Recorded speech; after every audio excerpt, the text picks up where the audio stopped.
I overheard them at the funeral planning everything. But what happened next? At 47, I thought I understood the depths of human betrayal.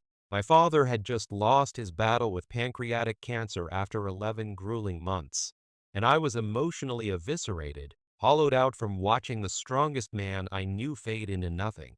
But what I discovered at his funeral about my own family would shatter everything I believed about loyalty, blood, and justice.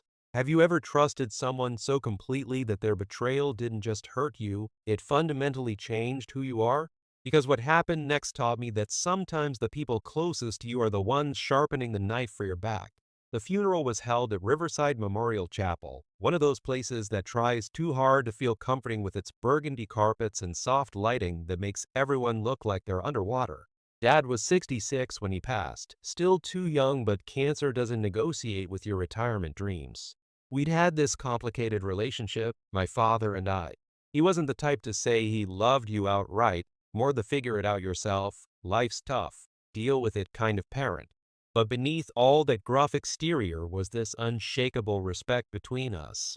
He pushed me because he believed I could handle whatever life threw at me. At least that's what I choose to believe now that he's gone forever. There were maybe 50 people there that day.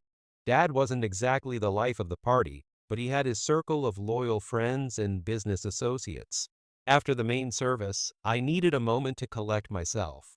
11 months of watching someone you love deteriorate is like emotional sandpaper, wearing you down until there's nothing left but raw nerve endings. I wandered into this small side room off the main hall, one of those quiet alcoves funeral homes provide for people who need to fall apart privately. I sank into this overstuffed leather armchair in the corner, closed my eyes, and just tried to breathe without feeling like my chest was going to cave in. That's when I heard them. The connecting door to the viewing room was slightly ajar, and my uncles Marcus and Vincent came in, their voices floating through that crack like poison gas. Before I could even process who was speaking, Uncle Marcus was mid-sentence, his voice dripping with this casual cruelty that made my skin crawl.